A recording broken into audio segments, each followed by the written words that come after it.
Momento.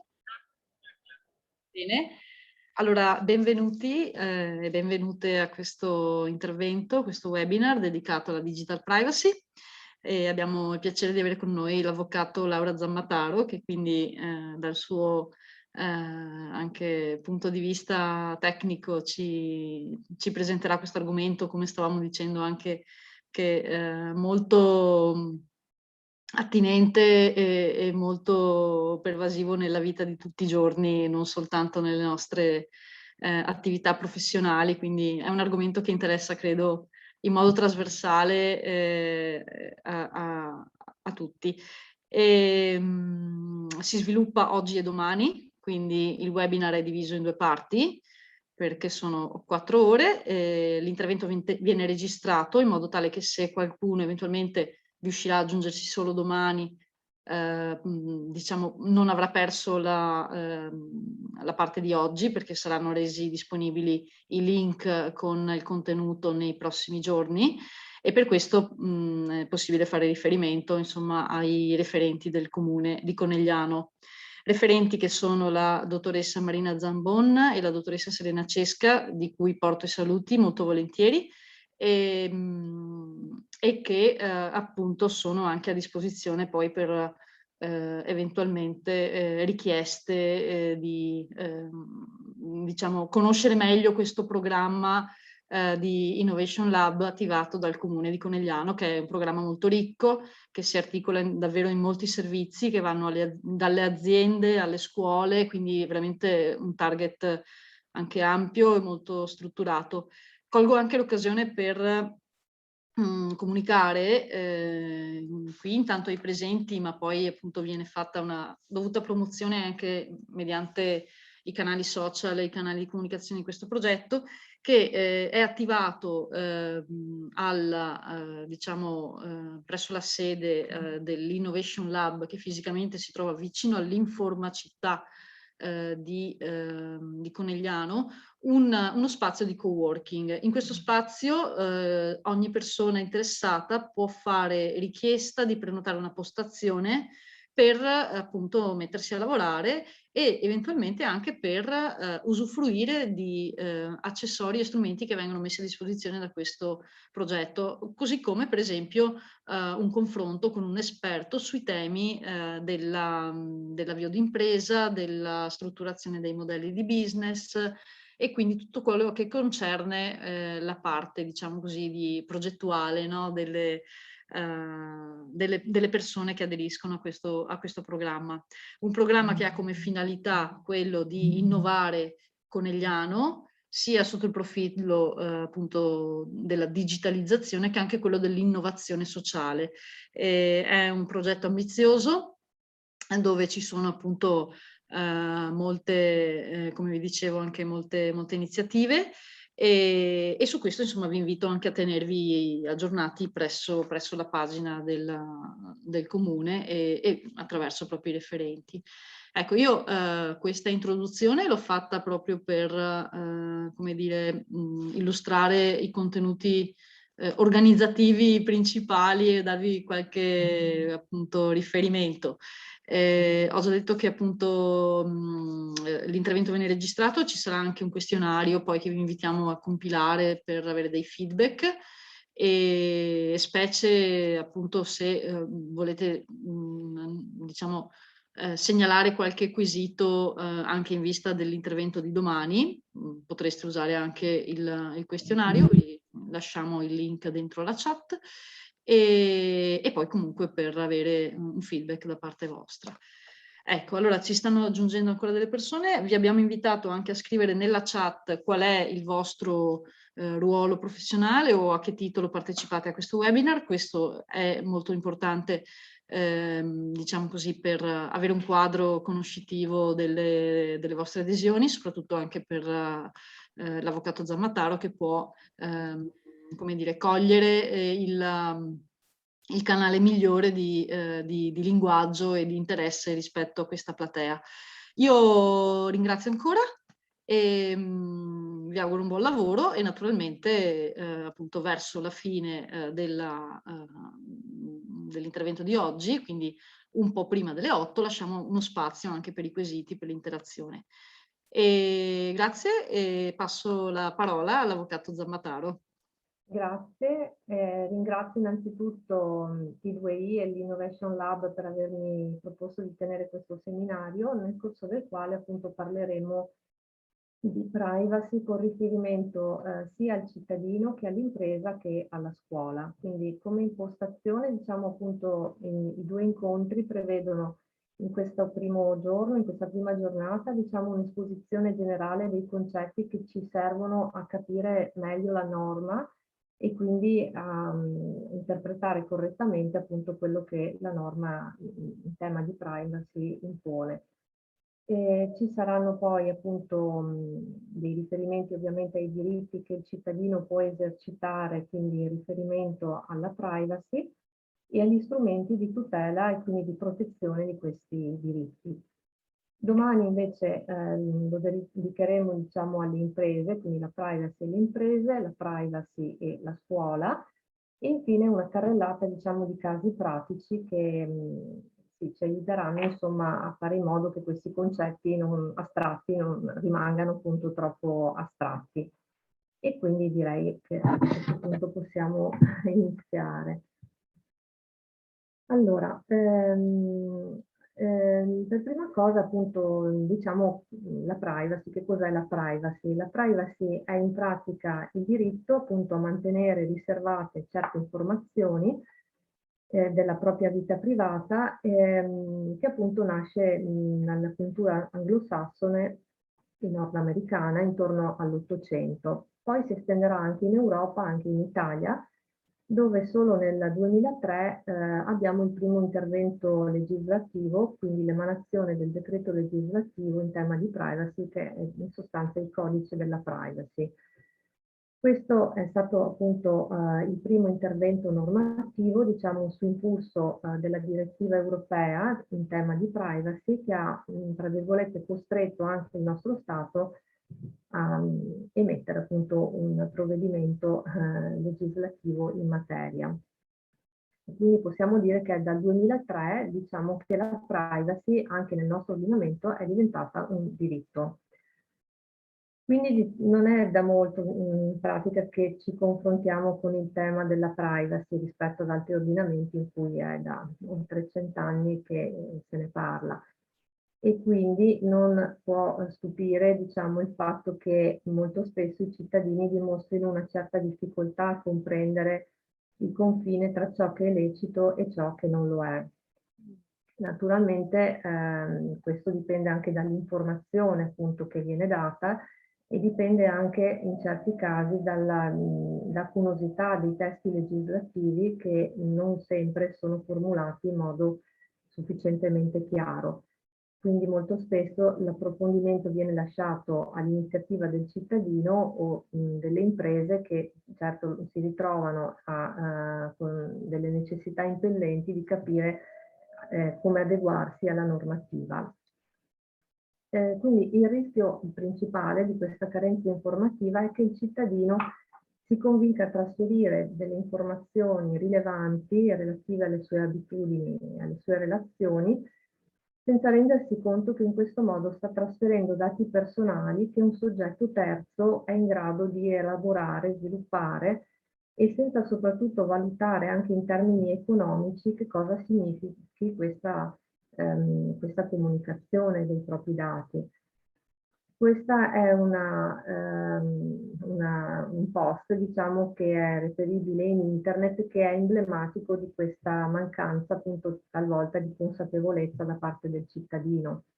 Questa è un'estremizzazione, ovviamente, però appunto ci fa capire come effettivamente si è in taluni casi abbastanza leggeri nel divulgare, insomma, informazioni di natura personale. Quindi per acquistare appunto una maggiore consapevolezza è necessario ovviamente comprendere i concetti generali appunto che è necessario appunto comprendere a fondo per capire la norma e quindi la portata in pratica della norma.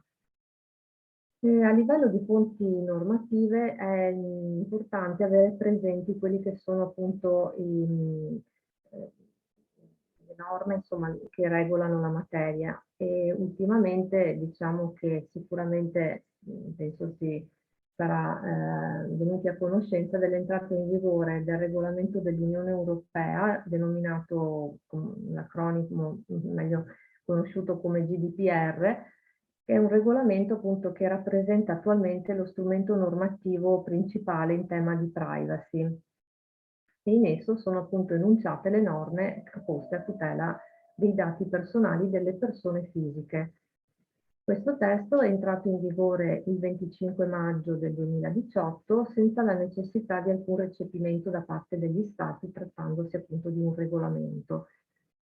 La sua entrata in vigore comunque non ha determinato diciamo, l'abrogazione del codice della privacy, che continua quindi ad essere vigente con dei correttivi che sono stati però introdotti dal decreto legislativo 101 del 2018, che ha portato appunto delle modifiche che si sono rese necessarie per coordinarlo appunto con il regolamento di recente introduzione.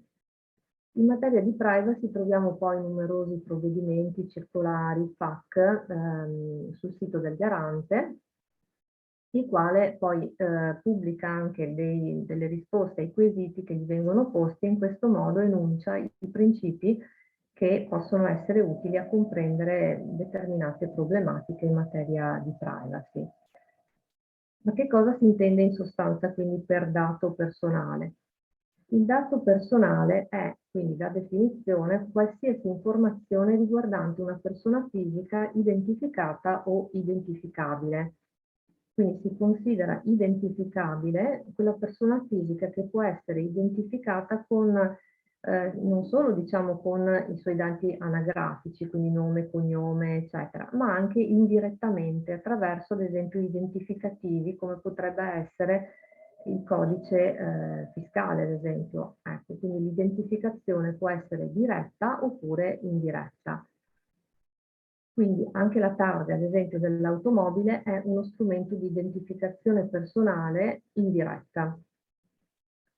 All'interno poi del concetto quindi generale di dato personale bisogna distinguere tra categorie particolari di dati, che sono quelli che un tempo venivano definiti dati sensibili, ora definiti da regolamento appunto europeo dati particolari, e cioè quei dati che rivelano l'origine razziale o etnica della persona, le sue convinzioni religiose, filosofiche, le opinioni politiche, l'appartenenza sindacale, eccetera, e anche i dati cosiddetti genetici o i dati biometrici o i dati relativi all'orientamento sessuale.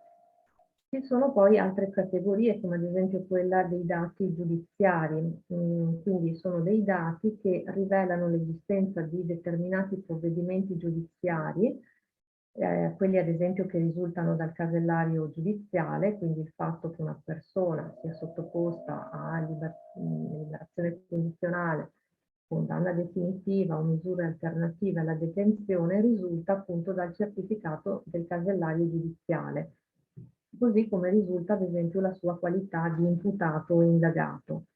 Per questa categoria di dati, così come per i dati sensibili, diciamo ex sensibili o particolari, vigono delle cautele e quindi delle tutele particolari ulteriori, rafforzate diciamo rispetto a quelle che riguardano i dati personali generici.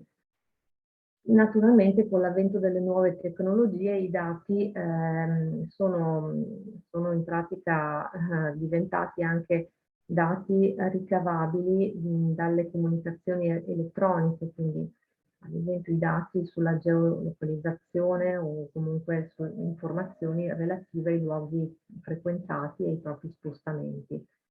Questo appunto è uno schema in cui abbiamo degli esempi appunto per ogni categoria, quindi. A questo punto bisogna quindi capire che cos'è invece il trattamento del dato personale. Quindi il trattamento non è altro che qualsiasi operazione, un insieme di operazioni che possono essere compiute sia con l'ausilio di processi automatizzati sia in altro modo, e che a titolo esemplificativo vengono così elencati quindi dalla norma.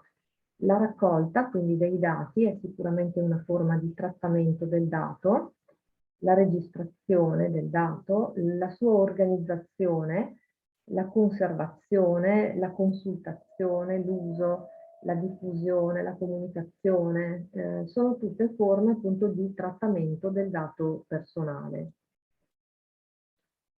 Quindi il trattamento del dato personale diviene un'attività che è essenziale in molte circostanze, perché se ad esempio noi veniamo ricoverati, ad esempio, i dati sanitari divengono per l'ospedale dei dati che vanno necessariamente trattati.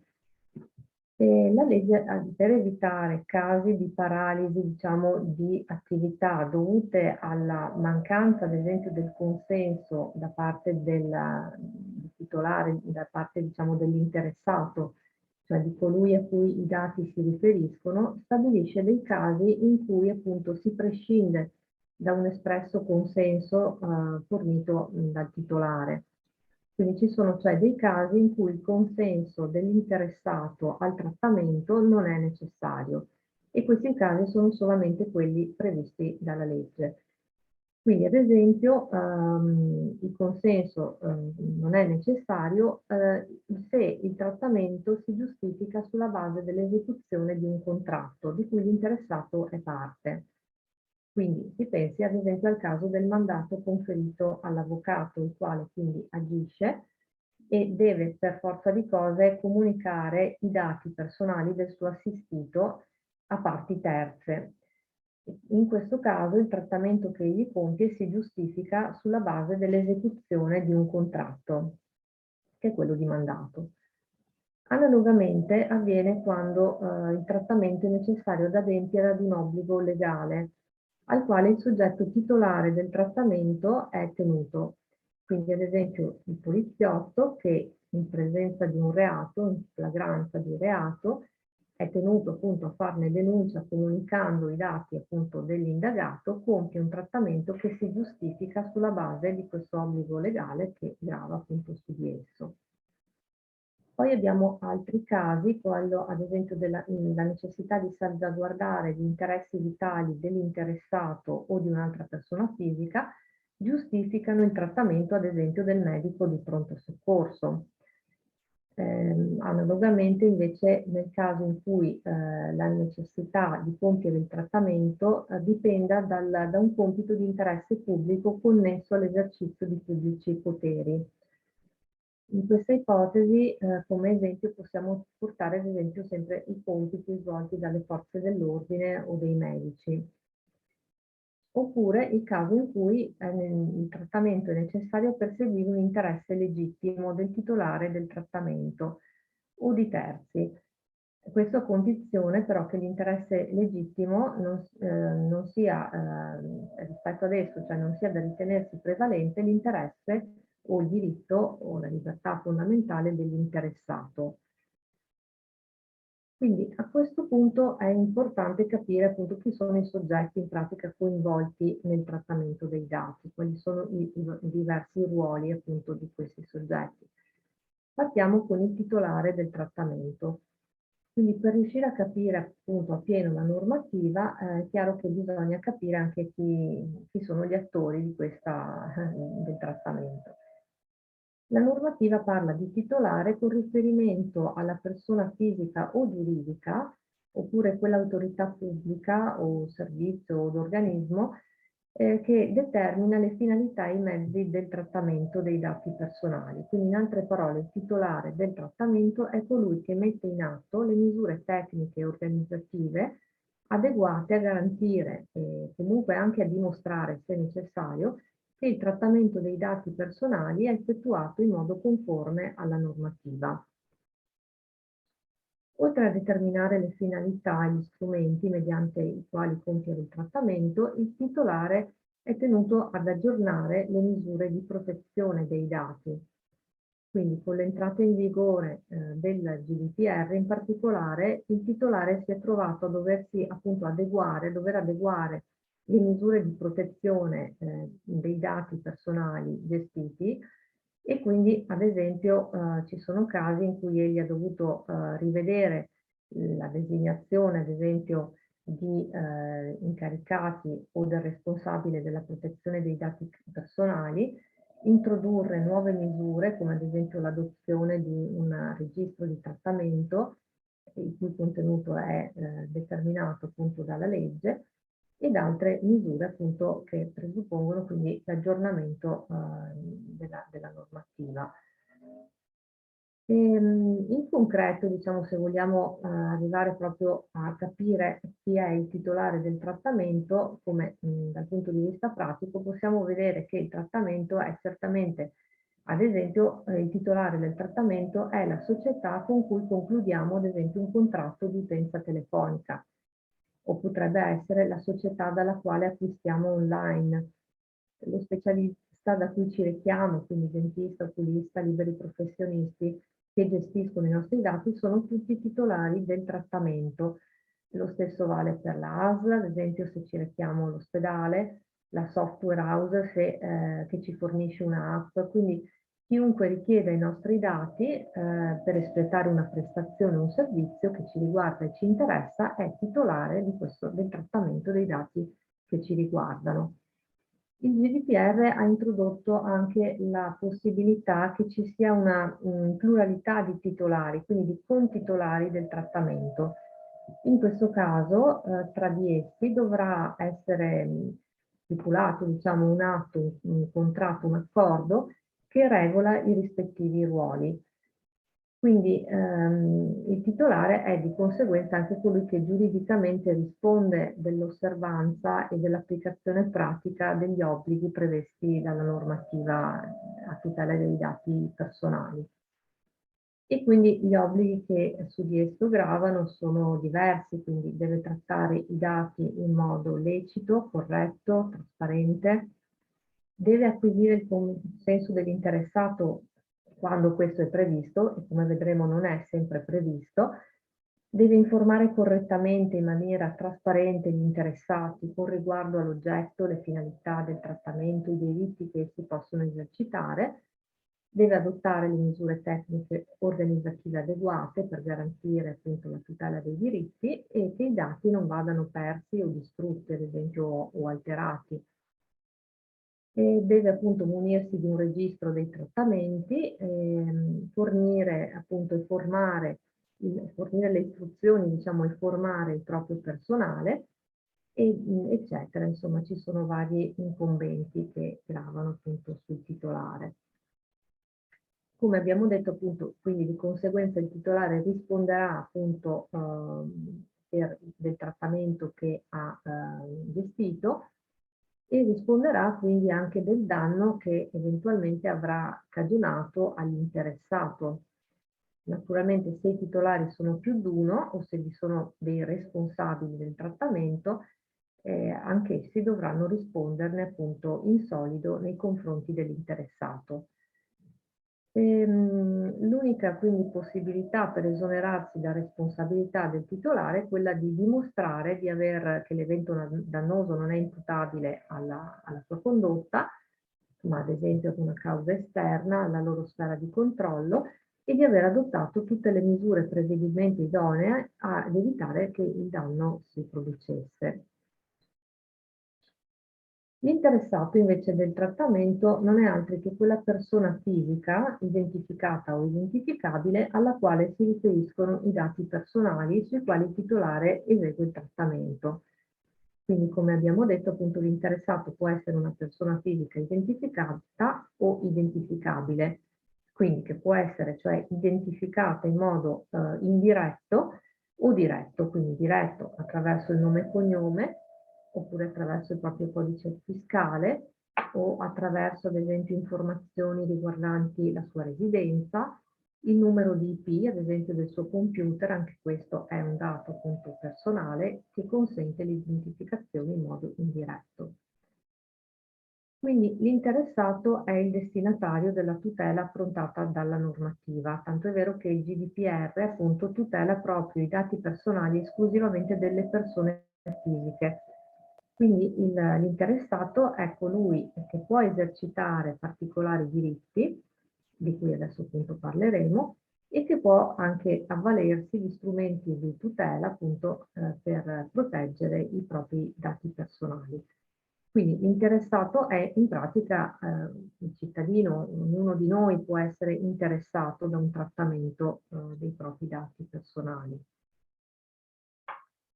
Il responsabile, allora il responsabile appunto è una figura che esisteva anche prima, diciamo, dell'introduzione del GDPR, e prima appunto di questa introduzione il codice della privacy distingueva tra responsabile interno e responsabile esterno, a seconda che l'individuazione da parte del titolare appunto di questo soggetto avvenisse tra dipendenti e collaboratori interni oppure a favore di un soggetto terzo.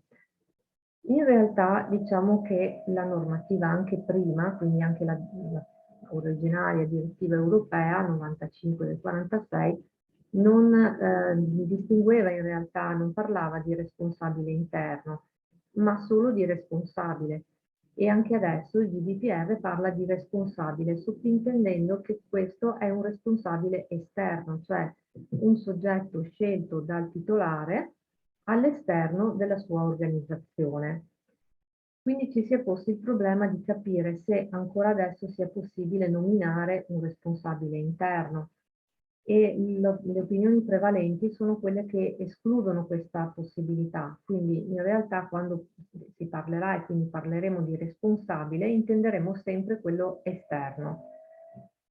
Ciò non di meno, comunque il titolare può comunque individuare all'interno della sua organizzazione una sorta di supervisore, quindi qualcuno a cui affidare dei compiti in materia di privacy, come ad esempio appunto il compito di interfacciarsi con figure esterne, quali il DPO o consulenti esterni appunto all'organizzazione, o comunque che ha il compito di pianificare la formazione degli incaricati, di gestire la documentazione, quindi questo rimane possibile, però il soggetto non sarà più considerabile responsabile interno, ma sarà un soggetto cosiddetto designato all'interno dell'organizzazione.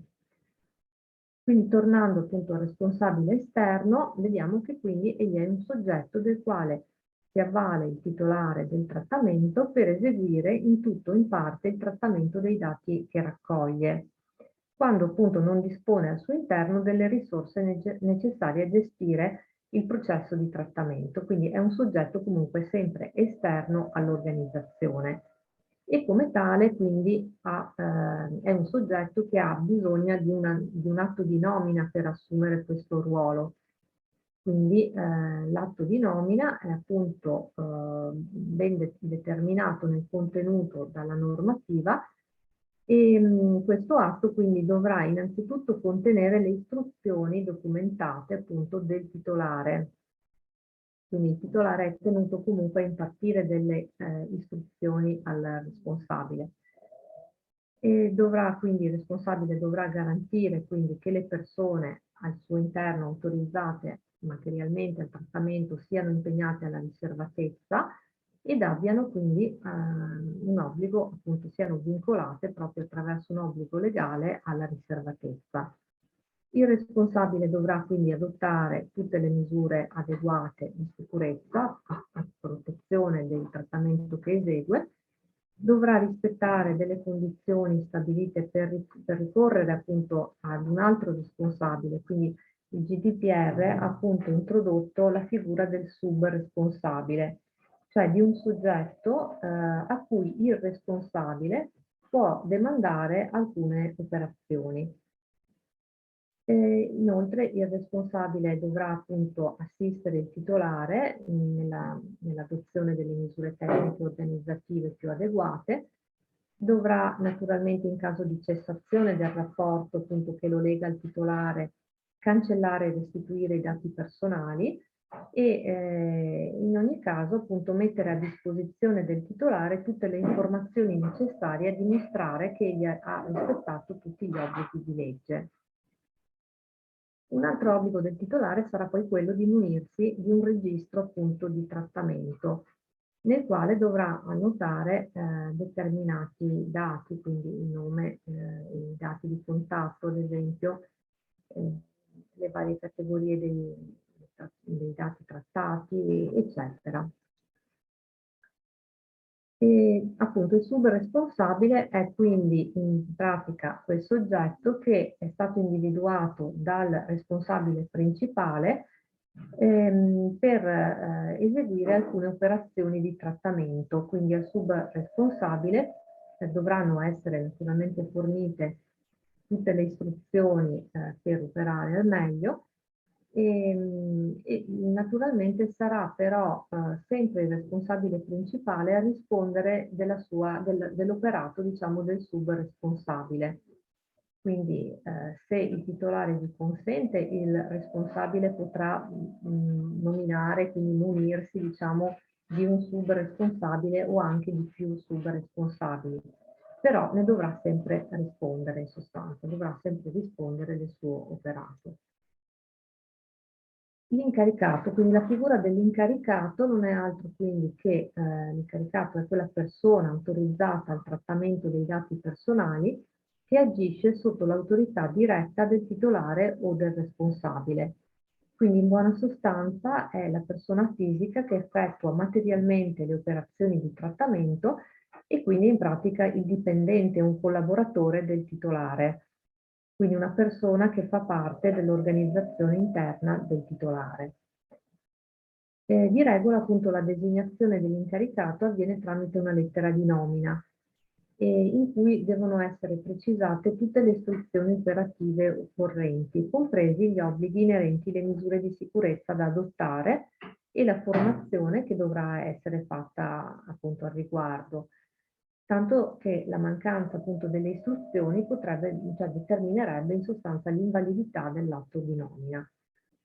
Ecco, diciamo prassi consueta che nel caso di una pluralità di autorizzati si incarichino attraverso un unico atto, quindi più persone, che poi firmeranno in sostanza per presa visione la lettera di nomina. Quindi questo è un po' uno schema, diciamo, riassuntivo che ci serve appunto per capire meglio, appunto, magari facendo un esempio concreto si capisce meglio qual è la dinamica, insomma. Quindi se ad esempio prendiamo un esempio pratico, supponiamo appunto che io sia un dentista, quindi alle mie dipendenze avrò chiaramente una segretaria, e le sue mansioni possono essere diverse, ovviamente tenere l'agenda degli appuntamenti, mandare lettere, fax, gestire i fornitori, eccetera. Quindi è evidente che non ci sono dubbi sul fatto che questa persona vada nominata incaricato del trattamento, perché appunto è lei che materialmente compie le operazioni di trattamento dei dati personali, in questo caso trattandosi di dentista anche sensibili, che quindi io come titolare certo raccolgo, quindi questo è l'incarico che devo darle. Naturalmente la mia segretaria non è solo la mia dipendente che opera su dati che ho raccolto, ma è anche appunto dipendente, quindi in quanto tale sarò anch'io a dover trattare alcuni dati che la riguardano in quanto mia dipendente e quindi dovrò, nel caso in cui tratti dei dati sensibili, dei suoi dati sensibili, dovrò raccogliere preventivamente il suo consenso al trattamento. Quindi dovrò in sostanza fornire appunto sia quindi un'informativa privacy alla mia segretaria, sia acquisire da lei un consenso al trattamento se tratta appunto dati, se io tratto dei suoi dati sensibili appunto o particolari, come si dice.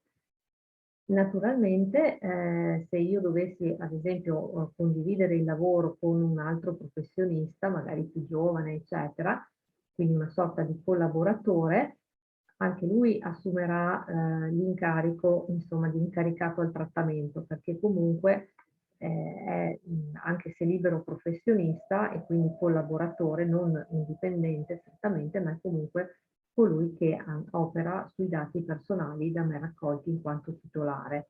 quindi per evitare, diciamo, di dover compiere una comunicazione dei dati, nominandolo appunto incaricato, evito, diciamo, questo passaggio e quindi legittimo il suo operato in questo modo. Supponiamo infine che io abbia chiaramente affidato la manutenzione e l'assistenza del mio sistema informatico appunto ad un consulente informatico esterno, la società Alfa, la quale appunto manda nel mio studio i suoi dipendenti e collaboratori per eseguire delle operazioni di manutenzione e aggiornamento del mio sistema, i quali quindi vengono a contatto con i miei dati, quindi i dati che sono contenuti nel sistema informatico che loro sono venuti a manutentare. Questa è una situazione sicuramente che necessita di essere regolata attraverso la nomina a responsabile del trattamento, perché solo in questo modo io farei in modo appunto che gli incaricati della società Alfa abbiano accesso ai miei dati personali in modo lecito. Avrei in teoria potuto nominarli anche incaricati del trattamento, però siccome è chiaro che ci sono soggetti, personale che cambia in continuazione e non è personale alle mie dipendenze, è consigliabile appunto nominare la società Alfa responsabile del trattamento in modo da regolare, da rendere lecito appunto il trattamento che si compiono. E veniamo quindi al responsabile della protezione dei dati personali, il cosiddetto DPO. Si tratta appunto anche in questo caso di una persona fisica o giuridica, quindi può essere un dipendente, un collaboratore o può essere un'azienda esterna all'organizzazione, però appunto legata da un contratto di servizi al titolare o al responsabile del trattamento. E naturalmente sarà un soggetto con delle competenze specialistiche, perché appunto è probabile che io appunto mi appoggi a questa figura proprio in ragione delle competenze che egli ha e che io non ho. Quindi la designazione di questa figura è obbligatoria ad esempio per le autorità e gli organismi pubblici, quindi per tutte quelle organizzazioni che si occupano principalmente di trattamenti, ad esempio, che prevedono un monitoraggio regolare e sistemico degli interessati su larga scala e anche per tutte quelle realtà che trattano su larga scala dati personali particolari o relativi a condanne penali o a reati. Quindi ci sono dei casi in cui la figura del DPO diventa appunto obbligatoria. E questi sono anche molti, diciamo, i casi in cui questa figura è obbligatoria, perché se pensiamo ad esempio le compagnie di telecomunicazioni o le emittenti radiotelevisive chiaramente gestiscono dati su larga scala, lo stesso vale per la società di trasporti, per le banche, le assicurazioni, per anche le società che svolgono marketing mediante l'analisi dei dati raccolti o le società che fanno profilazione, ad esempio, oppure quelle società che fanno un tracciamento, quindi dell'ubicazione delle persone mediante app, o strutture ospedaliere, studi professionali appunto che gestiscono dati giudiziari, le camere di commercio, le ASL, quindi ci sono moltissimi soggetti che hanno l'obbligo di munirsi di un DPO. Da sottolineare che il trattamento dei dati, ad esempio dei pazienti, svolto da un singolo professionista sanitario o anche svolto da un singolo avvocato, ad esempio, con riferimento a dati quindi particolari o relativi a reati e condanne penali, non richiedono la designazione obbligatoria del DPO, perché in questo caso il soggetto è appunto singolo e quindi c'è un'esenzione appunto per questi soggetti. Quali sono in sostanza i compiti del DPO? Sicuramente il DPO deve essere a conoscenza delle diverse funzioni aziendali, ma anche avere delle conoscenze legali ed informatiche, in quanto il suo compito è quello di servire da supporto, di consulenza comunque al titolare o al responsabile, quindi dare dei consigli, dei suggerimenti e comunque vigilare sulla concreta applicazione della normativa all'interno dell'impresa o dell'organismo, insomma. Quindi in ogni caso il DPO è considerato comunque un soggetto che agisce in piena autonomia, non riceve istruzioni dal titolare o dal responsabile, quindi risponde del suo operato sicuramente ai vertici aziendali, però agisce in autonomia. Il DPO potrebbe anche avere un rapporto non continuativo con la realtà aziendale che assiste appunto in qualità di consulente, perché ci sono delle piccole realtà aziendali, ad esempio, in cui non c'è la possibilità di avere una persona dedicata a tempo pieno a questa funzione. E quindi in questi casi egli chiaramente affiderà il compito ad un soggetto esterno, in modo da poter avere comunque un supporto. E quindi, come si diceva, appunto il DPO dovrà avere cognizione dei flussi, diciamo, di dati personali che caratterizzano l'azienda, e in questo modo potrà dare il suo contributo, avendo però alle spalle, diciamo, una conoscenza anche giuridica ed informatica. Quindi in sostanza abbiamo capito, no, che cos'è la privacy, che cos'è il trattamento dei dati personali, qual è la classificazione in pratica dei dati personali, e quindi abbiamo adesso, diciamo, un quadro quantomeno generico, ma di quelli che sono i concetti base che appunto ci serviranno adesso per proseguire nella nostra trattazione. Quindi veniamo appunto alla privacy e il cittadino. Allora, in sostanza tutto oggi è diventato informazione, perché ogni giorno noi mettiamo in circolazione moltissime informazioni relative alla nostra persona, anche senza rendercene conto, semplicemente perché usiamo degli strumenti informatici.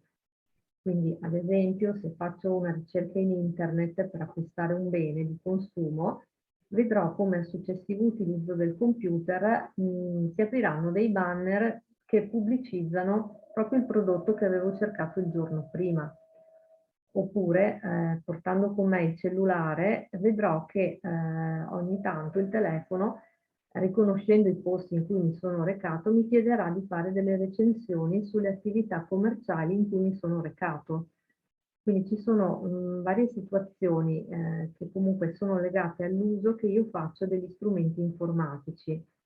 Quindi addirittura le app meteo appunto ci danno già il tempo del luogo in cui ci troviamo senza che io nemmeno abbia dovuto inserirlo. Ecco. Anche se faccio una ricerca, sì, si potrà notare come normalmente è abilitata una funzione denominata autocomplete che completa la parola che io sto digitando in base a dei dati statistici, e quindi cioè le precedenti ricerche che ho già effettuato. Quindi ogni persona in pratica è diventata una sintesi dei dati che lascia quotidianamente sugli strumenti informatici che usa. E quindi da qui ben si comprende la necessità di cambiare appunto prospettiva anche nella regolamentazione del trattamento dei dati personali. Quindi mentre in passato avevo una legislazione sulla privacy che partiva dal dato di fatto, cioè che i dati che io fornivo erano dati forniti consapevolmente e volontariamente, e di cui quindi io mi accorgevo ovviamente perché nel momento della raccolta io decidevo se comunicarli, se fornirli o meno, oppure no. Adesso invece accade appunto che l'utilizzo delle nuove tecnologie determini appunto la raccolta di dati automaticamente in sostanza. Quindi pensiamo ai cookie, appunto alla domotica, al riconoscimento facciale, cioè ci sono delle tecnologie che implicano la raccolta di dati quasi senza che io me ne accorga. Quindi la nuova privacy, diciamo, deve poter tutelare il cittadino anche rispetto al trattamento dei suoi dati personali compiuto inconsapevolmente, cioè stabilendo quindi da un lato dei diritti precisi che il cittadino può far valere a tutela della sua riservatezza, e dall'altro chiaramente fornirgli anche degli strumenti di tutela di questi diritti. Quindi consideriamo innanzitutto i diritti che scaturiscono appunto dal GDPR, quindi che ciascun cittadino, che ciascuna persona fisica può esercitare. Certamente il GDPR, diciamo, ha accentuato l'importanza del consenso da parte dell'interessato rispetto al trattamento dei suoi dati personali. Per cui possiamo dire che il primo diritto appunto del cittadino è quello di acconsentire o meno al trattamento dei dati personali che lo riguardano. Il cittadino è quindi chiamato molto frequentemente a prestare il suo consenso all'uso e alla raccolta dei propri dati.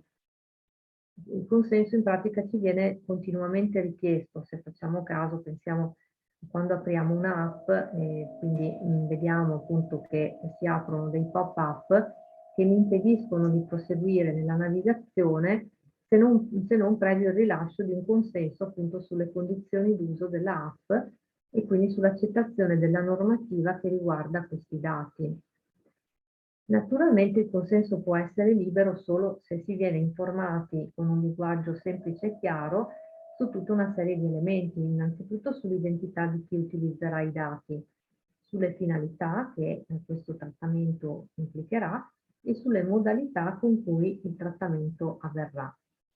E questa funzione informativa viene assolta appunto con il rilascio di un'informativa.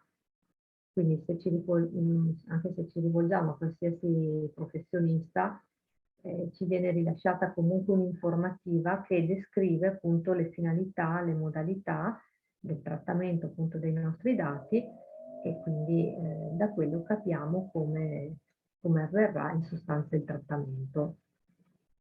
Il GDPR prevede che il consenso dell'interessato debba essere non obbligatorio e che debba essere espresso mediante un atto positivo inequivocabile, libero e specifico. Quindi non è vincolante il mezzo, potendo essere comunicato sia in forma scritta, sia mediante mezzi elettronici che anche oralmente. Al fine però di valutare la libertà, diciamo, del consenso espresso dall'interessato, bisognerà considerare la correlazione dei dati richiesti con il tipo di prestazione da rendere all'interessato, perché potrebbe accadere appunto che la richiesta di consenso per l'esecuzione ad esempio di un contratto sia condizionata all'autorizzazione al trattamento di dati non necessari. Quindi in questo caso la libertà di consenso manifestato verrebbe meno. Se al contrario la correlazione è presente, allora la prestazione del consenso è appunto l'unica strada per ottenere la prestazione che desidero ricevere. Naturalmente i dati che vengono richiesti dovranno essere adeguati, pertinenti e limitati alle finalità per la quale sono richiesti. Vi sono poi particolari categorie di dati personali per le quali vige il divieto di trattamento in generale, diciamo, salvo che l'interessato abbia prestato un suo consenso esplicito al suddetto trattamento, oppure il titolare appunto chiaramente deve indicare quali sono eventualmente i diritti o gli obblighi specifici che gli impongono comunque di trattare quel dato nonostante in generale quel tipo, quella categoria di dato non sia trattabile appunto se non con il consenso. E quindi questi dati appunto dotati quindi di questa particolare tutela sono i dati appunto particolari o sensibili, quindi quelli che abbiamo citato prima, quindi quelli inerenti all'origine razziale o etnica, le opinioni politiche, le condizioni religiose, eccetera. Il diritto di accesso è appunto un diritto che spetta alla persona fisica, quindi all'interessato, ed è il diritto di ottenere dal titolare del trattamento la conferma che è in atto un trattamento e poi successivamente quello di accedere alle informazioni inerenti al trattamento, venendo quindi a conoscenza di quali sono i fini per i quali diciamo, il trattamento è stato compiuto, oppure a chi eventualmente i dati sono stati comunicati, il tempo della loro conservazione, eccetera. Strettamente correlato appunto al diritto di accesso è sicuramente il diritto a ricevere informazioni, quindi Il diritto di accesso presuppone che io possa appunto chiedere conferma al titolare che vi sia o meno in corso un trattamento dei miei dati personali, e quindi per esercitare questo diritto dovrò chiaramente fare una richiesta. Normalmente appunto guardando l'informativa potrò capire in che modo presentare questa richiesta. Quindi solitamente tramite email, ma potrebbe essere tramite raccomandata o insomma a seconda di come ha disciplinato il titolare l'esercizio di questo diritto. Naturalmente a questo diritto del cittadino corrisponde il dovere, diciamo, del titolare del trattamento di dare riscontro alla richiesta di informazioni senza porre a carico del richiedente alcun onere economico, senza giustificato ritardo e comunque entro una tempistica che non deve essere superiore a un mese. Questo termine può essere prorogato a 2 mesi, però solo in caso di complessità o di elevato numero delle richieste. Nel caso in cui il titolare del trattamento non fornisca all'interessato che ne ha fatto richiesta le informazioni appunto che ha richiesto, è chiaro che come strumento appunto di tutela l'interessato avrà a disposizione la possibilità di fare reclamo oppure di proporre un ricorso. Più avanti vedremo appunto meglio questi strumenti di tutela. Poi abbiamo il diritto di rettifica, ovviamente l'interessato ha il diritto di richiedere la rettifica o l'integrazione dei dati al titolare del trattamento quando riscontri che i suddetti siano inesatti o incompleti. Tale diritto è previsto allo scopo di evitare che l'errore possa danneggiare l'interessato o avere delle conseguenze negative su di lui. Quindi ad esempio si pensi all'erronea segnalazione alla centrale rischi come cattivo pagatore, quindi ovviamente il diritto di rettifica ha proprio come obiettivo quello di impedire che un uso scorretto del dato, un trattamento scorretto determini un danno per l'interessato. L'interessato ha inoltre il diritto di revocare il consenso prestato in precedenza, in quanto appunto la prestazione del consenso deve essere libera, così come la revoca del suddetto, e quindi non la si può condizionare ad alcun vincolo o limite di carattere temporale o di altra natura. Naturalmente non ci potranno essere forme di disincentivo, cioè volte a scoraggiare, diciamo, l'esercizio del diritto di revoca da parte dell'interessato. A questo diritto quindi corrisponderà anche in questo caso il dovere del titolare di informare l'interessato, attraverso l'informativa appunto, che ha la facoltà di revocare il consenso prestato e naturalmente avrà il dovere di recepire la richiesta di revoca anche in questo caso senza ritardo. Tra i diritti del cittadino c'è anche il diritto all'oblio. Il diritto all'oblio è il diritto dell'interessato ad ottenere la cancellazione dei dati o delle informazioni che lo riguardano in considerazione del tempo trascorso e del venire meno della giustificazione al trattamento. Quindi la finalità principale appunto di questo diritto è garantire che l'interessato, in conseguenza dell'uso di tecnologie sempre più avanzate, non veda la sua immagine compromessa da un trattamento illecito, perché comunque compiuto in assenza o in violazione del consenso, perché comunque sono venute meno le finalità che un tempo sorreggevano il trattamento. Quindi se ad esempio ho divulgato al pubblico determinate notizie afferenti un certo soggetto perché ciò era giustificato dal diritto di cronaca, ma poi passano, non so, 5 anni, 10 anni, e non potrò ad esempio ripubblicare la notizia a distanza di tempo se non perché è nuovamente sorto un diritto all'informazione. Quindi questo è il diritto all'oblio sostanzialmente. Il diritto alla limitazione invece del trattamento rappresenta anch'esso una garanzia posta a tutela del cittadino. Nella maggior parte dei casi, appunto, l'esercizio di questo diritto avviene quando l'interessato contesta la correttezza dei dati oggetto del trattamento oppure quando si ritiene che il trattamento sia avvenuto in modo illecito.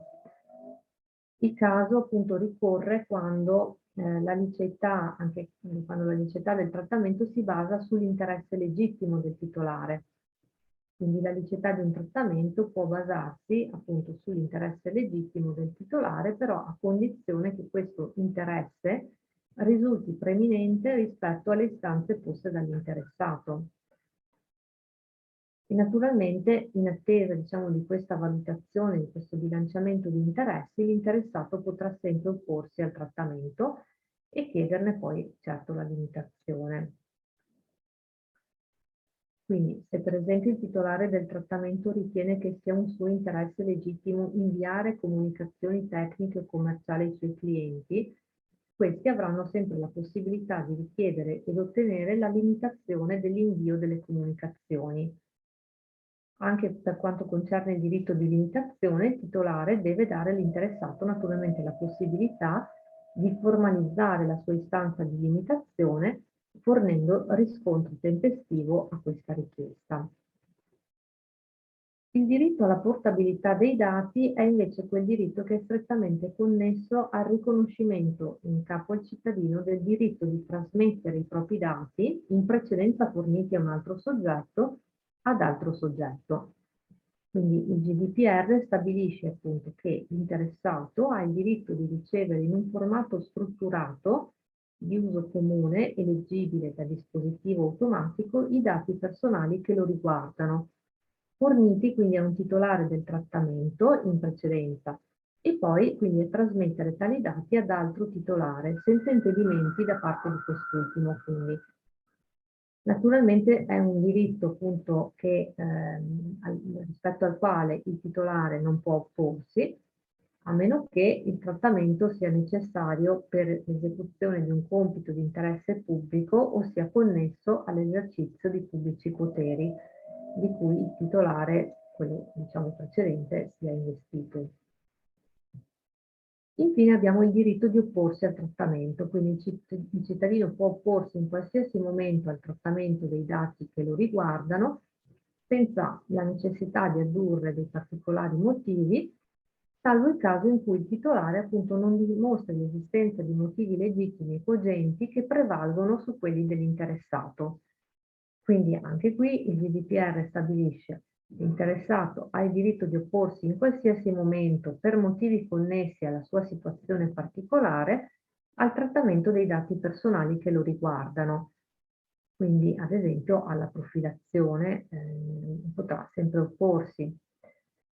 Naturalmente il titolare dovrà astenersi dal trattare ulteriormente questi dati a meno che non dimostri appunto l'esistenza di motivi legittimi cogenti appunto che gli impongono in sostanza di proseguire nel trattamento per ragioni quindi giudicate superiori all'interesse del titolare ad opporsi al trattamento.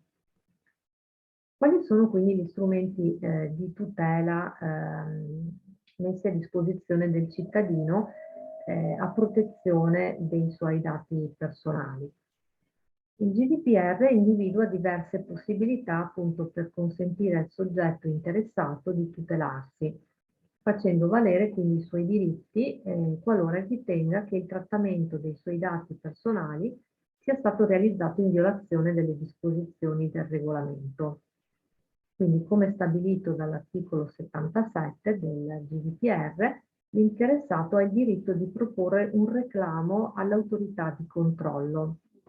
Quindi la norma prevede che, fatto salvo ogni altro ricorso amministrativo o giurisdizionale, l'interessato che ritenga che il trattamento che lo riguarda violi il presente regolamento ha il diritto di proporre reclamo a un'autorità di controllo segnatamente nello Stato membro in cui risiede abitualmente, lavora o del luogo dove sia verificata la presunta violazione.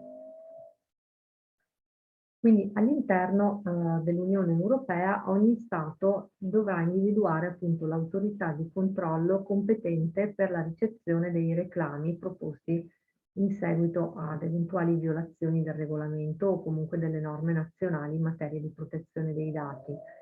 In Italia l'autorità di controllo nazionale è stata individuata nel Garante per la protezione dei dati personali, quindi un'autorità amministrativa indipendente che è stata introdotta e che è stata poi disciplinata appunto dal codice in materia di protezione dei dati personali.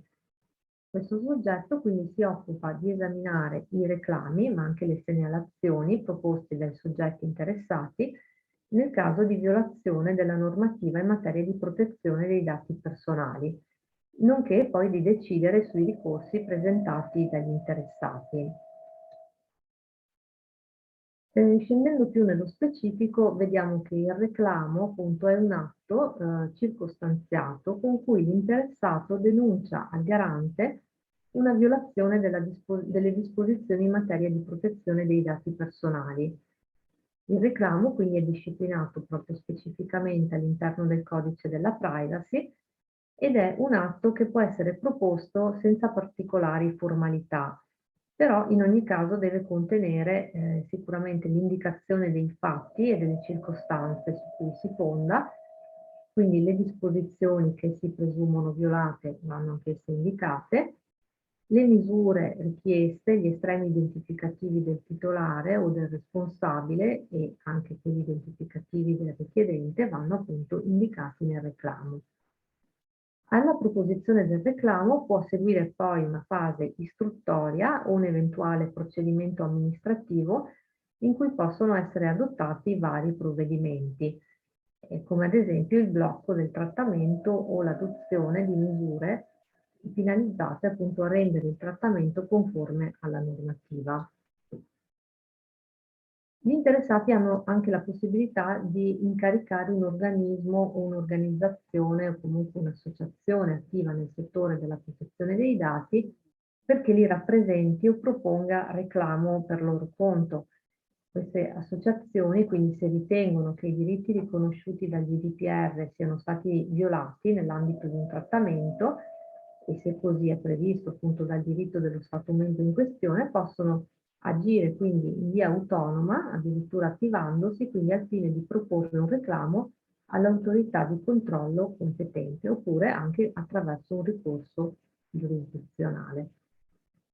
Oltre quindi alla possibilità di fare reclamo, è possibile fare una segnalazione, cioè un atto che può essere presentato appunto dall'interessato qualora egli non abbia la possibilità di presentare un reclamo circostanziato.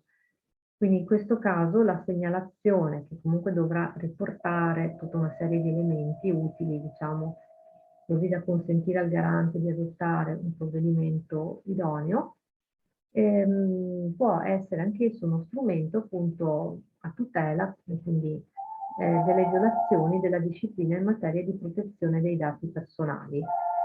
Anche nel caso della segnalazione può seguire quindi una fase istruttoria o un eventuale procedimento amministrativo in cui possono essere adottati i vari provvedimenti previsti appunto dal GDPR.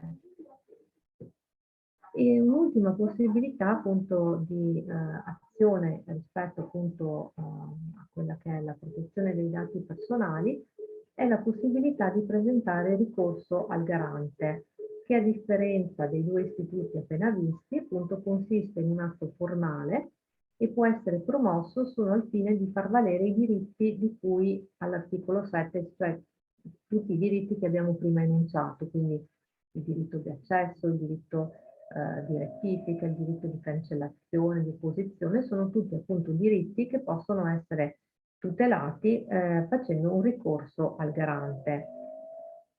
Anche qui naturalmente sarà necessario presentare un'istanza, quindi con cui l'interessato indicherà esattamente i diritti che ritiene lesi e quindi anche questo è un valido strumento appunto da poter utilizzare. È bene appunto sottolineare che non è possibile avanzare comunque pretese risarcitorie dinanzi al garante. Queste sono, infatti, potranno essere fatte valere solamente dinanzi alla competente autorità giudiziaria. Quindi il garante potrà bloccare il trattamento, potrà disporre delle misure che lo rendano lecito, ma non potrà riconoscere risarcimenti al richiedente. Nel caso in cui il garante ritenga fondato il ricorso, appunto potrà ordinare la cessazione del comportamento, eccetera. Nel caso in cui o il garante, sia nel caso in cui si siano utilizzati, diciamo, gli strumenti posti a tutela che abbiamo fin qui analizzato, sia che non si sia mai adito, diciamo, il garante, è in ogni caso sempre un diritto appunto dell'interessato ricorrere al tribunale, quindi ricorrere all'autorità giudiziaria per far valere le eventuali violazioni dei diritti riconosciuti dal GDPR. Quindi l'articolo appunto 79 stabilisce che, fatto salvo ogni altro ricorso amministrativo o extragiudiziale disponibile, compreso il diritto di proporre reclamo a un'autorità di controllo, ogni interessato ha il diritto di proporre un ricorso giurisdizionale effettivo qualora ritenga che i diritti di cui gode a norma del presente regolamento siano stati violati a seguito di un trattamento quindi illegittimo.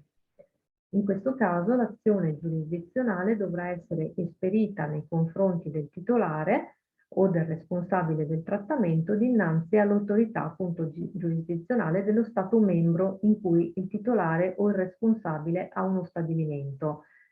In alternativa, l'interessato potrà agire anche dinanzi alle autorità giurisdizionali dello Stato membro in cui risiede lui, a meno che il titolare o il responsabile non siano un'autorità pubblica, perché in questo caso appunto il trattamento il ricorso va effettuato appunto in questo luogo, quindi dove vengono esercitati i poteri pubblici, insomma.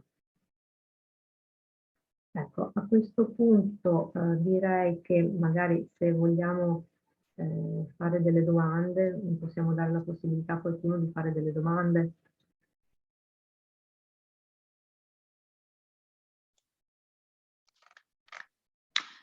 Sì, allora, vedo che in questo momento non ci sono delle domande nella chat e da parte dei partecipanti,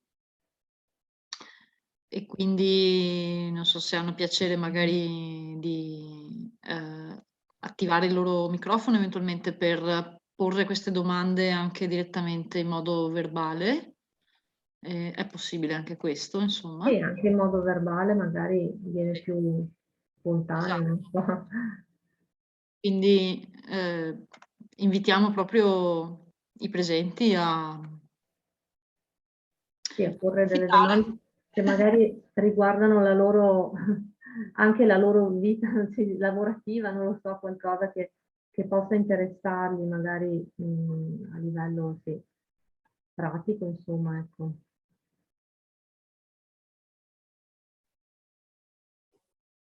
Pronto? Sì? Buonasera, allora io ascolto a nome di mia moglie questa, l'ho ascoltata un po' a tratti perché purtroppo avevo anche altre cose da fare.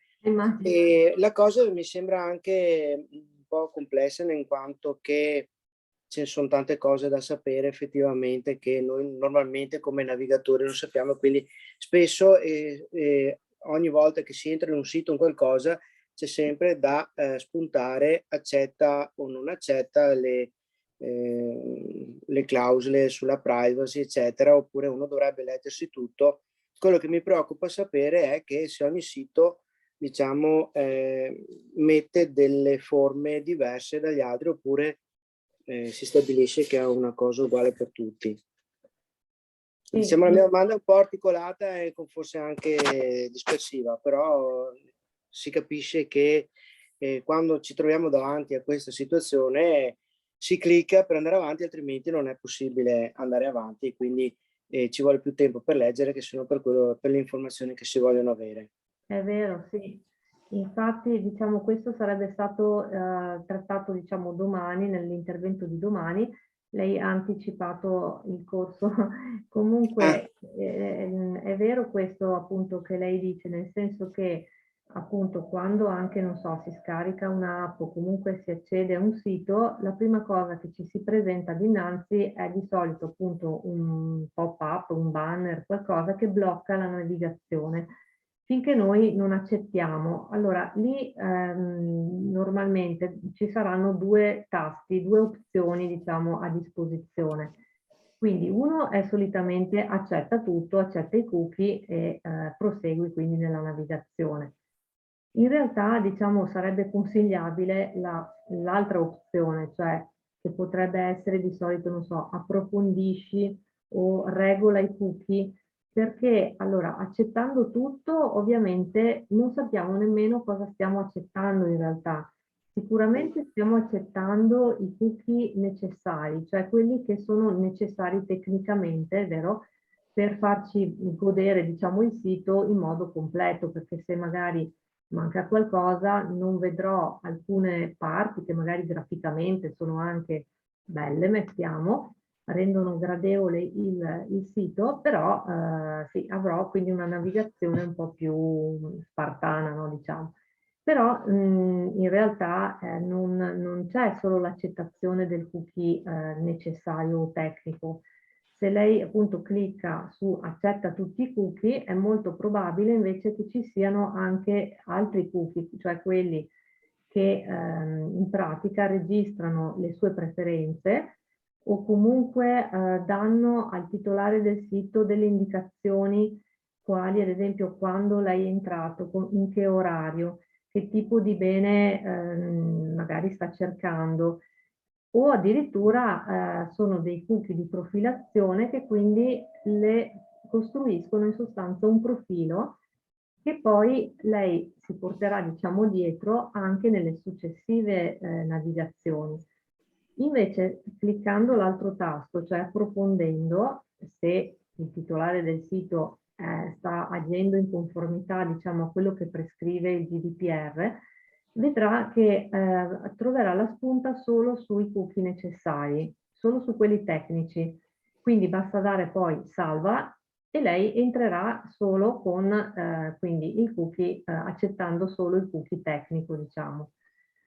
Perché per avere poi chiaramente la possibilità, questo è il titolare, di tracciarla negli spostamenti, nella navigazione, dovrà avere il suo consenso, il che presuppone che lei materialmente proprio abbia messo una spunta sulle altre opzioni, quindi cookie appunto di profilazione, marketing o statistici, e normalmente diciamo una persona non piace diciamo aderire a questa, sì, a questa opzione, quindi sicuramente è consigliabile insomma sempre cliccare l'altro tasto, anche perché poi accettando tutti i cookie lei comunque sarà disturbato nella navigazione successivamente, perché cominceranno ad aprirsi magari banner proponendole acquisti a cui lei non è interessato o cose di questo genere. Quindi comunque tutto quello che accade, diciamo, accade proprio a partire da quel click che lei dà e scegliendo una o l'altra opzione in sostanza, ecco.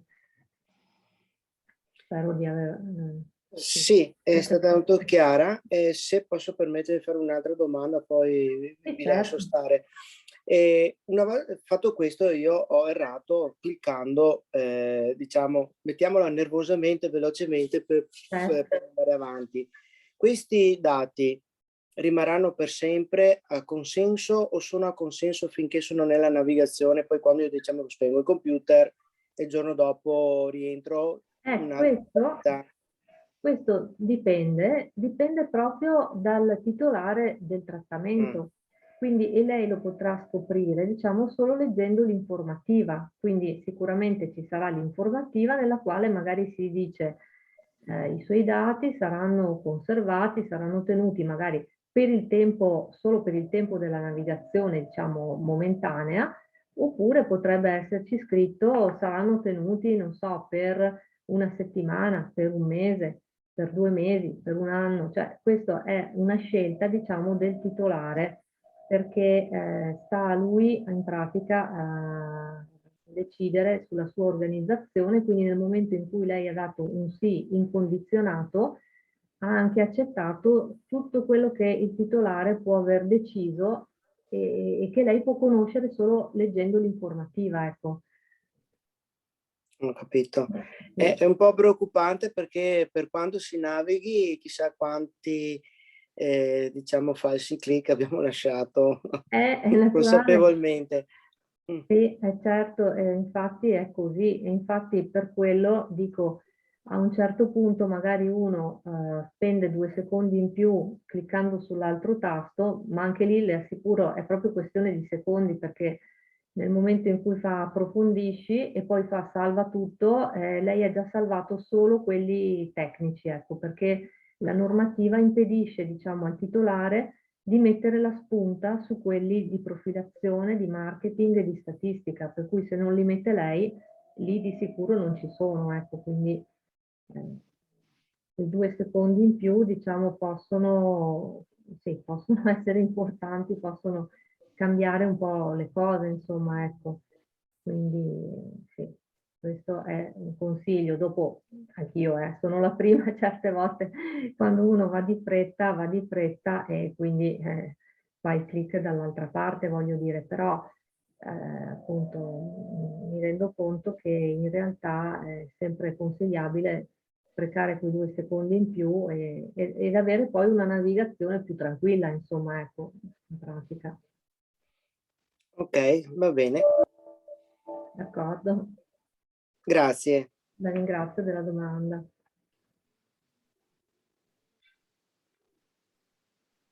Vediamo qui, non so perché non vi vedo più.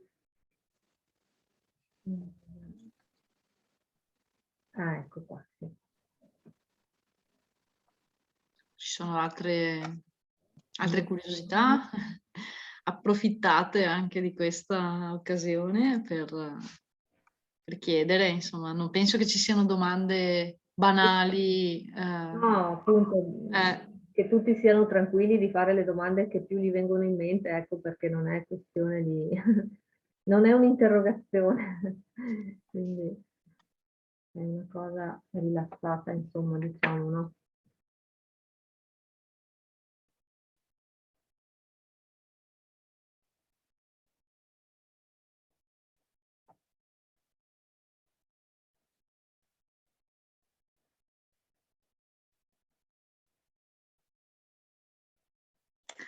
Approfitto io a fare una domanda, se mi inserisco Certo. così, ecco.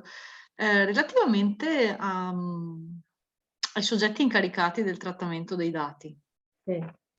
esistono dei requisiti di formazione che appunto devono essere ottemperati, devono essere Beh, allora osservati? sì, certamente c'è un obbligo da parte del titolare di fare formazione, quindi l'incaricato intanto deve ricevere tutte le istruzioni necessarie operative, quindi se ad esempio parliamo, non lo so, di un'impiegata, ad esempio le dovremmo dire, anche noi in studio ad esempio cosa facciamo?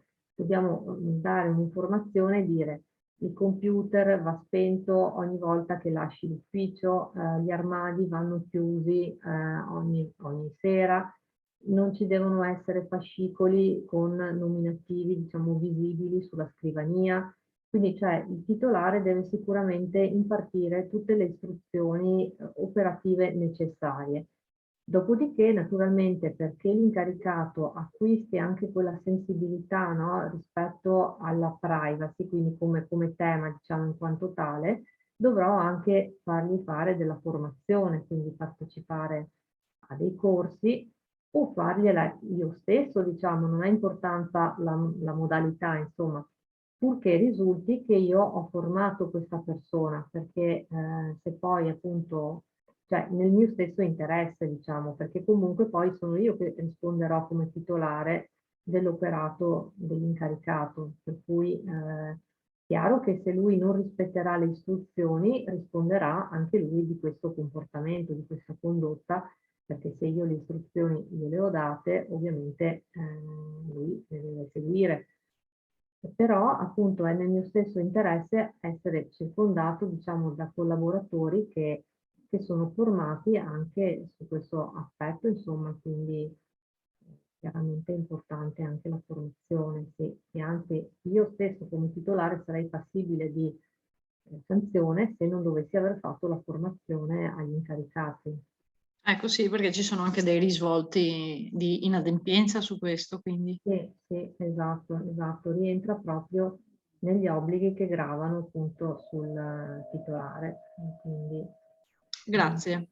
Sì, sicuramente. Grazie. Cristiana pone un quesito, lo leggo. Se chiedo la cancellazione dei miei dati, chi decide le modalità con le quali tale cancellazione deve avvenire? A me è stato chiesto di inviare una mail e non è stata sufficiente, quindi una sola telefonata.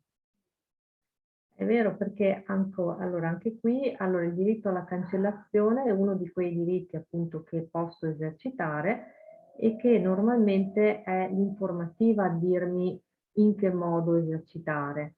Sicuramente io ho il diritto di esercitarlo come diritto sicuro, però la modalità è importante perché appunto se io sbaglio modalità mi può essere appunto fatto presente che se non ho ottenuto il risultato che volevo è perché ho sbagliato modalità.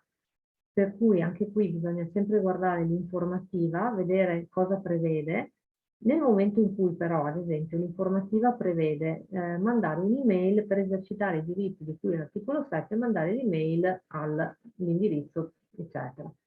Io lo faccio e non ottengo il risultato, allora qui io ho subito effettivamente una lesione del mio diritto e quindi avrò a disposizione appunto gli strumenti di tutela di cui parlavamo prima, quindi potrò fare ad esempio un reclamo al garante, addirittura potrò fare una segnalazione a seconda di come mi viene meglio, diciamo, come ritengo più opportuno procedere, perché in questo caso ho appunto un comportamento illecito che mi ha impedito in pratica di ottenere il risultato voluto, ecco. È che molto spesso ci sono operatori, no? Ad esempio quelli che ci contattano telefonicamente, uno chiede, beh, insomma, da chi ha avuto i miei dati, no? Eccetera. E lui dice, vabbè, lei è nell'elenco, quindi ho potuto accedere all'elenco perché è pubblico così, però naturalmente poter accedere all'elenco non giustifica il trattamento a fini commerciali, quindi io magari telefonicamente dico, vabbè, toglietemi dalla vostra banca dati. Però può essere che questa modalità, diciamo, non sia ritenuta appunto sufficiente perché per una regolamentazione interna, appunto, che potrà solo essere vista da un'informativa, si prevede ad esempio l'invio di un'email, ecco. Quindi comunque l'operatore telefonico dovrà sempre mettere nella condizione l'interessato di poter esercitare correttamente i suoi diritti. Quindi non è che magari mi dici, sì, guardi, l'ho cancellata, però in realtà magari come regolamento si prevede l'invio della mail, ma dovrà avere un'informazione corretta, quindi mi dovrà essere detto, lei deve mandare l'email a questo indirizzo che adesso io le do. E quindi sì, questo è quanto. Bene, grazie. E non so se la persona che ha formulato il quesito ritiene che la risposta sia esaustiva o se voleva, come dire, argomentare altre richieste di chiarimento. Può farlo anche aprendo il microfono eventualmente. E se ci sono anche altre richieste, volentieri. Volentieri, sì. Ecco qua. Ecco, dice grazie, ha chiarito.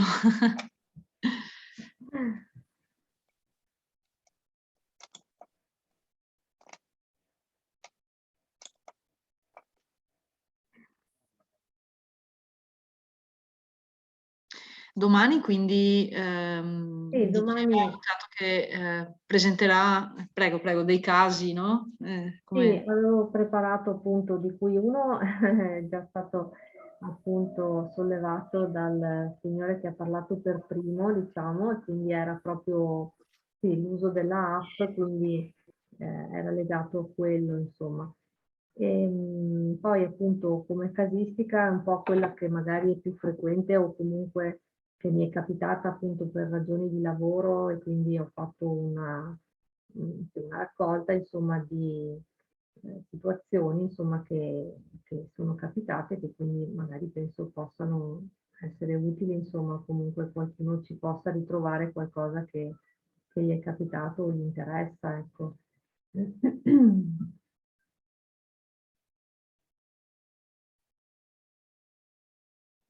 Dopodiché appunto certo poi manca il discorso appunto la privacy e le imprese, la privacy e la scuola, e quelli li vedremo domani, insomma, pensavo ovviamente.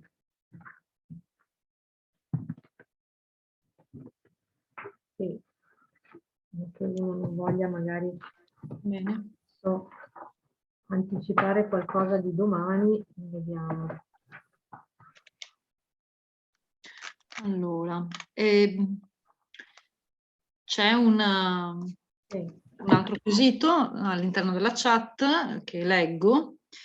Garante, differenza tra segnalazione, reclamo, ricorso e in quali casi mi rivolgo al garante o al tribunale per segnalare il caso non corretto del trattamento dei miei dati?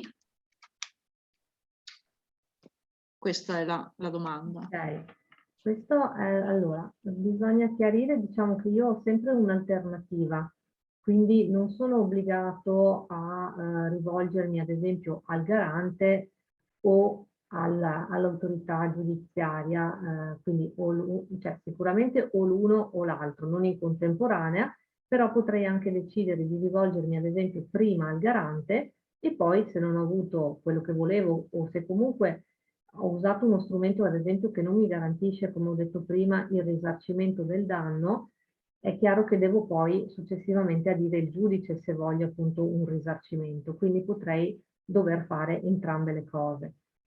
La sfumatura, diciamo, tra i vari tipi di strumenti con cui mi posso rivolgere al garante sono dovuti ai dati di cui io dispongo, perché se ad esempio io non ho nessun riferimento, ad esempio, su chi sia il titolare del trattamento, sarò nella condizione, per forza di cose, di fare una segnalazione, che è appunto questa. Quindi la segnalazione la posso fare perché appunto non ho i dati che mi necessiterebbero, diciamo, per fare un reclamo, ad esempio, in cui devo comunque costruire in un certo modo rispettando certi requisiti, diciamo, di contenuto, e quindi se non ho questa possibilità mi posso limitare a fare una segnalazione, che è appunto l'atto più informale con cui io posso adire in pratica il garante.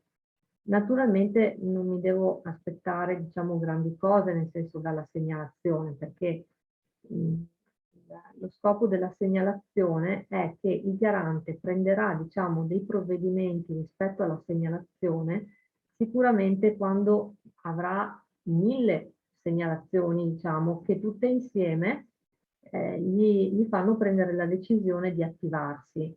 Quindi appunto la segnalazione è lo strumento più blando con cui io posso reagire, diciamo, alle violazioni dei miei diritti in relazione alla protezione dei dati personali. Quando invece dispongo di maggiori dettagli, ovviamente mi conviene fare appunto un reclamo, ad esempio, perché è uno strumento più diciamo, efficace, ecco, che però appunto deve avere un contenuto determinato, per cui io devo essere in grado di indicare in modo preciso, diciamo, i fatti, quando si sono verificati, in che cosa sono consistiti, devo poter identificare esattamente il titolare, quindi la denominazione sociale, la sede, tutta una serie di informazioni che sono appunto cioè, previste a pena proprio di invalidità, diciamo, del reclamo, per cui lo posso fare se ho queste informazioni, che non sempre potrei, cioè in alcuni casi potrei non averle. Quindi se ad esempio uso, non so, un'app o qualcosa che non mi garantisce questa conoscibilità, anche perché naturalmente chi gestisce il tutto ha volutamente lasciato lacunosa, diciamo, questa parte, allora non potrò effettuare appunto sicuramente un reclamo. Il ricorso, anche quello appunto è uno strumento ancora più circoscritto, perché io qui devo proprio avere la violazione di un diritto tra quelli di cui è l'articolo 7, cioè mettiamo che io abbia fatto una richiesta per avere informazioni sull'esistenza di un trattamento riguardante i miei dati personali e che nessuno mi abbia risposto. Quindi in quel caso lì io ho la possibilità di fare un ricorso al garante. Lo stesso se ad esempio ho esercitato, appunto come si diceva prima, un diritto di cancellazione dei dati e invece non sono stati cancellati, me li ritrovo magari appunto erronei, perché di solito anche la rettifica o la cancellazione sono diritti che esercito quando ravviso un'imprecisione, una scorrettezza, diciamo, nell'indicazione dei miei dati. Quindi in tutti questi casi posso appunto ricorrere al garante. Ma naturalmente se magari, non so, ritengo che questi strumenti non siano, non lo so, che magari il reclamo o il ricorso ho timore che vadano a finire in un nulla di fatto, ecco, sicuramente il più efficace tra gli strumenti rimane sempre il ricorso giurisdizionale, quindi lì ovviamente mi rivolgo ad un giudice. Chiaramente dovrò avere degli elementi anche lì ben precisi per poter sostenere, diciamo, un ricorso di questo tipo, ma certamente avrò una sentenza. Lì semmai rischio che la sentenza non sia a mio favore, perché anche lì c'è sempre l'alea del giudizio, quindi devo ben valutare cosa mi convenga fare, però sicuramente una sentenza l'avrò, quindi mentre non è detto che con la mole, diciamo, di lavoro che normalmente occupa il garante, io possa avere effettivamente risposta utilizzando quei canali, ecco. Questo è, non so se mi sono spiegata bene.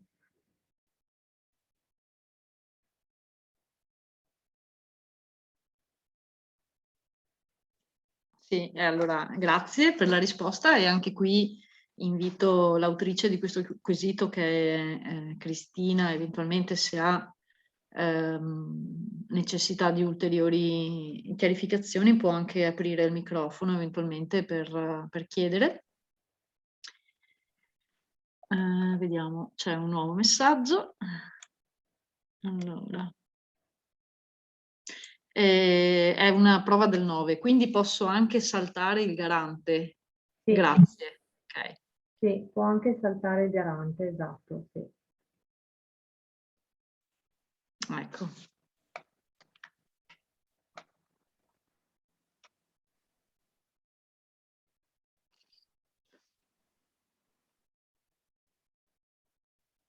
Ci sono altri interventi?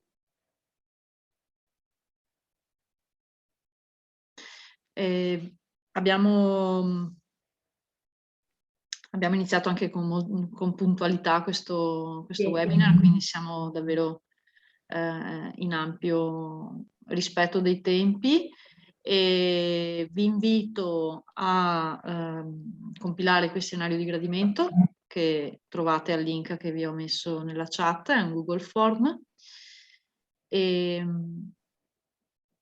quindi ci auguriamo insomma di proseguire con voi anche la seconda parte di domani.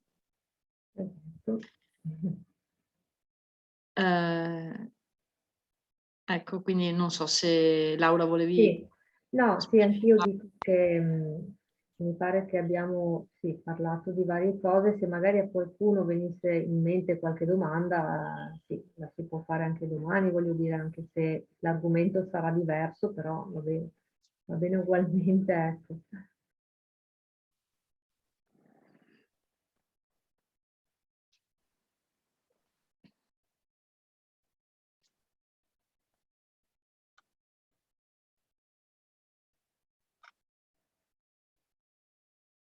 Bene.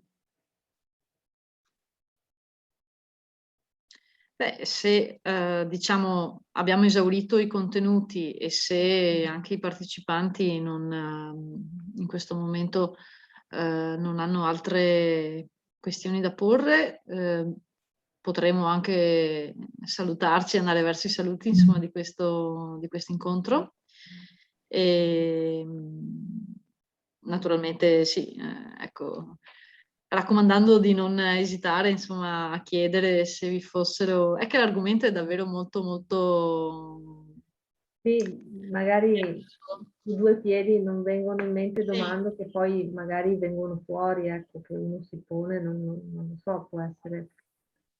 Ci sono delle fonti o delle, come dire, sì, diciamo delle fonti dove si può andare anche ad attingere un quadro normativo completo? Sicuramente il sito del Garante, diciamo, è proprio, sì, del fatto, insomma, è completo di tante, non solo troviamo tutta la normativa, ma anche appunto delle sezioni particolari come, non so, domande e risposte o sezioni appunto in cui si possono trovare appunto risposte a dei quesiti che magari anche noi vorremmo fare, ecco, quindi di solito insomma si va ad attingere lì, ecco. Una sorta di FAQ, diciamo, Sì, come... sì, ci sono le FAQ e quelle sono... Poi a seconda dell'ambito, ecco, quindi se parliamo di scuola, invece si può anche attingere chiaramente il sito del MIUR, anche lì troviamo delle circolari, ad esempio in tema di privacy, riferite però alla scuola, quindi dipende da che cosa cerco, insomma, ecco. Comunque come fonte sicuramente il sito del Garante è il luogo migliore in cui cercare, ecco. Certo, certo, e anche con riferimento al trattamento dei dati dei minori. Anche quello, sì, sicuramente anche quello è un tema che si trova anche sempre nel sito del Garante, quindi diciamo che lì ci sono sì, tutti gli argomenti, insomma, a seconda, quindi sia con riferimento alle aziende, sia con riferimento appunto ai minori, alla scuola anche comunque, tutte le varie situazioni che si possono verificare. Poi naturalmente, certo, ci sono ricerche invece giurisprudenziali e allora quelle vanno fatte nelle banche dati apposite che naturalmente il cittadino non può avere perché sono di solito banche dati a pagamento, però chiaramente vedere le sentenze, come hanno deciso, è un utile strumento, insomma, per capire qual è l'orientamento in quel determinato argomento, insomma. Certo, non so se magari l'ho perso io perché mi è sfuggito, non so se avevi specificato qual è il sito del Garante, Garante Privacy. Sì, il sito adesso lo guardo su... Dovrebbe essere garanteprivacy.it, Sì, quello. sì, è proprio... Sì, sì. Lo scrivo nella chat. Garante.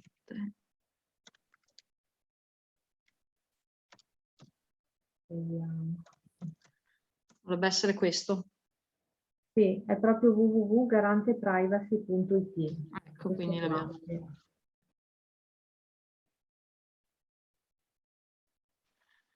Sì, adesso, esatto, qua si trova tutto, quindi adesso chiaramente in primo piano vedremo le questioni del Green Pass, ma Certo. ci sono anche altri argomenti, insomma, ovviamente. Certo, certo. Bene, allora non so se possiamo ritenere questa prima parte conclusa.